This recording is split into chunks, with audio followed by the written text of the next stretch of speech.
Bismillahirrahmanirrahim. Assalamualaikum warahmatullahi wabarakatuh. Apa khabar semua yang sudi menonton rancangan YouTube channel Hang Kebun? Hari ini saya akan berbicara topik kelima, iaitu siput gondang emas ataupun yang dikenali sebagai Pomacia caniculata. Siput gondang emas ni atau lebih dikenali sebagai SGE merupakan bencana untuk sawah, padi dan juga tumbuhan tepian air.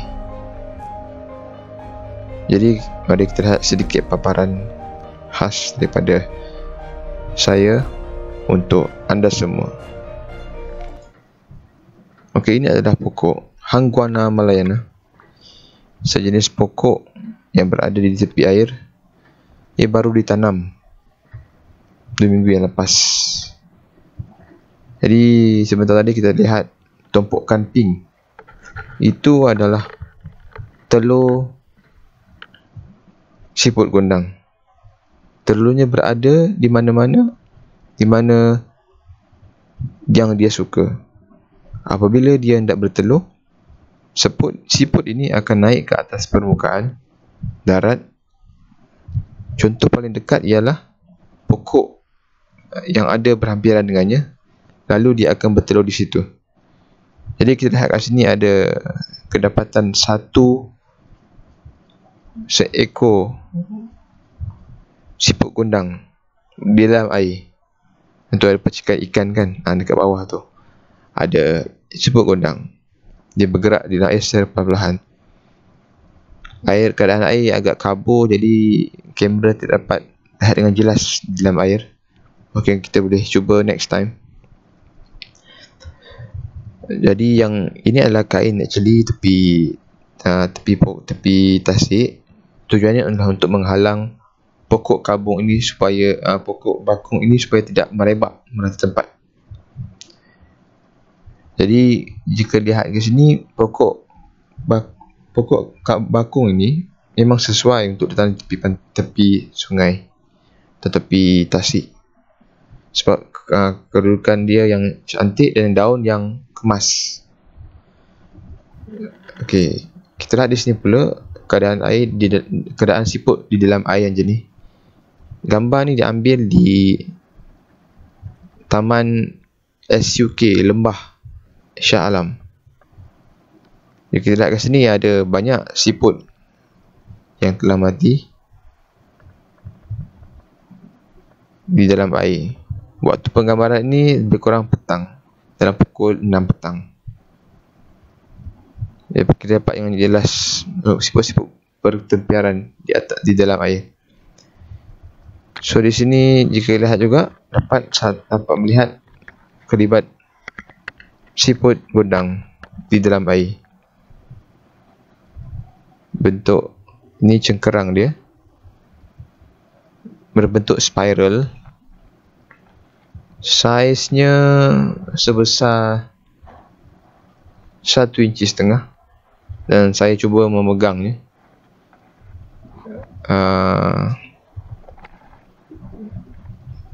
Agak berlikat kulitnya kerana ada lumut.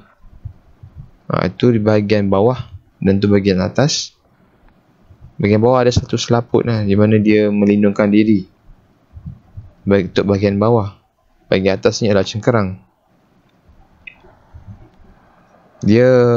Siput ini dia boleh pergi melatar tempat mana yang dia suka, melainkan dalam air sahaja. Jika di darat dia mudah panas. Lazimnya dia akan lari ke dalam air supaya lebih selesa di dalam air kerana ada banyak makanan, sumber makanan. Jadi kita naik ke atas sikit bahagian darat. Jika kita dapat lihat ada banyak cengkerang. Itu semua cengkerang siput yang telah mati lah. Ada beberapa cengkerang tu. Jadi itulah contoh siput yang telah mati. So mari kita lihat pergerakan siput gondang yang telah dilajukan actually daripada footage yang asal. So di sini kita dapat lihat ada 3 jenis saiz. Yang paling kecil sederhana dan yang paling besar.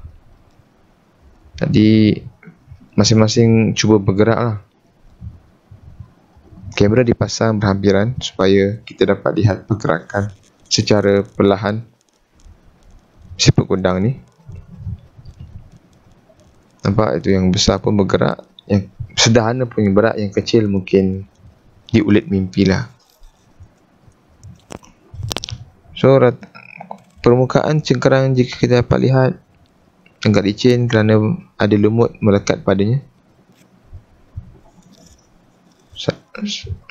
Saya agak lama juga menunggu siput ni untuk keluarkan badan daripada cengkerang.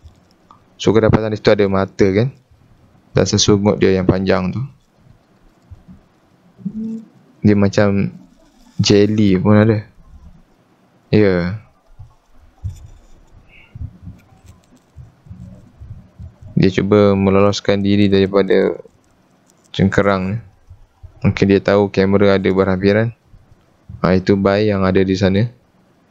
Dia mengikuti penggambaran secara tak langsung cerita siput gondang ni. Jadi saya ambil satu seekor siput gondang untuk dilihat bagaimana bergeraknya di dalam air. Tu, jika kita dapat lihat, ada sesungut dia sedang bergerak, sedang masuk ke dalam air. Saya akan cuba dapatkan footage yang clear untuk kemudian hari, untuk tetapan tuan-tuan dan puan-puan. Jadi kalau kita lihat kat sini, ini adalah siput gondang yang telah telur yang telah hancur. Saya telah pecahkannya. Dan ini pula adalah rawatan untuk mencegah. Namanya Can Lucid. Ia berfungsi untuk membasmi siput gondang emas. Jadi sukatannya, jika saya gunakan di sini, saya menggunakan 20 liter knapsack, 20 liter knapsack yang berisi air. Lalu saya tuangkan satu penutup botol Can Lucid ini di dalam botol penyembur. Jadi pekerja-pekerja telah menyembur kepada pokok bakung tersebut. Jadi jika kita dapat lihat, ada buih-buih pada pokok. Actually mereka telah semburkannya. Itu adalah setelah mereka sembur lah racun-racun tersebut. Itulah keadaan dia setelah penyemburan. Jadi jika dapat pokok bakung ni, sebenarnya memang banyak yang suka. Contohnya seperti belalang. Ya, jika kita dapat lihat kerja belalang, dia makan pada daun bakung ni, mungkin sedap rasanya. Walaupun baru tanam, jadi makanan ni baru untuk serangga-serangga yang berada di sini. Contohnya belalang. Belalang memang suka makan daun yang lembut. Dalam masa satu hari, dia mampu menghabiskan 1 meter square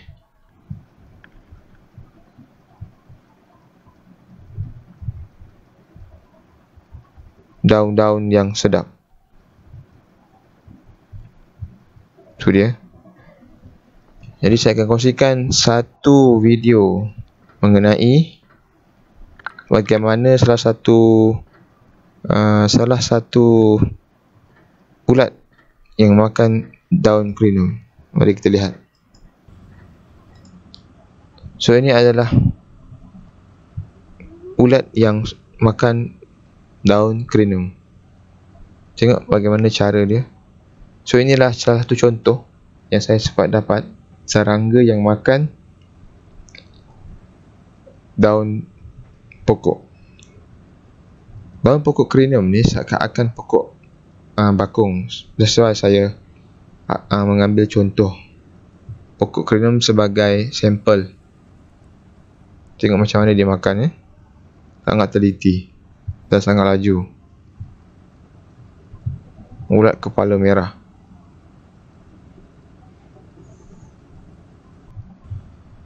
Gitu dah tuan-tuan dan puan-puan. Sedikit sebanyak mengenai cerita siput gondang emas ni. Jadi jika kita dapat simpulkan di sini bahawa siput gondang ini jika diikutkan 8 ekor saja cukup untuk memusnahkan padi seluas 1 meter square dalam masa 1 hari. Begitulah keupayaan siput gondang ni. Kita tidak boleh pandang mudah dengan apa yang berlaku di sawah padi ataupun yang berlaku di tepi sungai atau tepi tanaman berair ini. Jika tuan-tuan dapat lihat tumpukan pink, itu sebenarnya adalah telur siput gondang. Telur siput gondang. Jadi saya dah bercerita tentang rawatan. Rawatan tersebut kita boleh guna semula jadi. Contohnya kita mengutip secara manual pun boleh. Tapi banyak tuan-tuan dan puan-puan sekalian, banyak kita kena kutip. Ataupun yang kedua, kita secara mekanikal dia, kita menggunakan jaring, tahan dia sebelum ke tempat utama untuk mengelakkan dia masuk ke kawasan baru. Dan yang kedua, kita menggunakan kawalan biologi. Kajian menunjukkan itik Jawa boleh untuk mengurangkan kadar siput gondang di dalam sawah padi. Mungkin tuan-tuan boleh cuba di kemudian hari. InsyaAllah saya fikir cukup setakat ini perkongsian saya mengenai siput gondang emas. Mungkin kita boleh jumpa lagi pada siri akan datang. Terima kasih atas kesudian mendengar sesi kelima daripada Hang Kebun. InsyaAllah episod seterusnya akan menyusul sedikit masa lagi. Jangan lupa komen, like dan share jika bermanfaat. Dan yang paling penting, subscribe Hang Kebun YouTube channel untuk siri episod seterusnya. Saya akan membongkar mengenai apa yang berlaku di hadapan mata Hang Kebun yang berkaitan tentang tanaman, serangan dan juga serangga-serangga yang berada berhampiran dengan keliling kita. Assalamualaikum warahmatullahi taala wabarakatuh.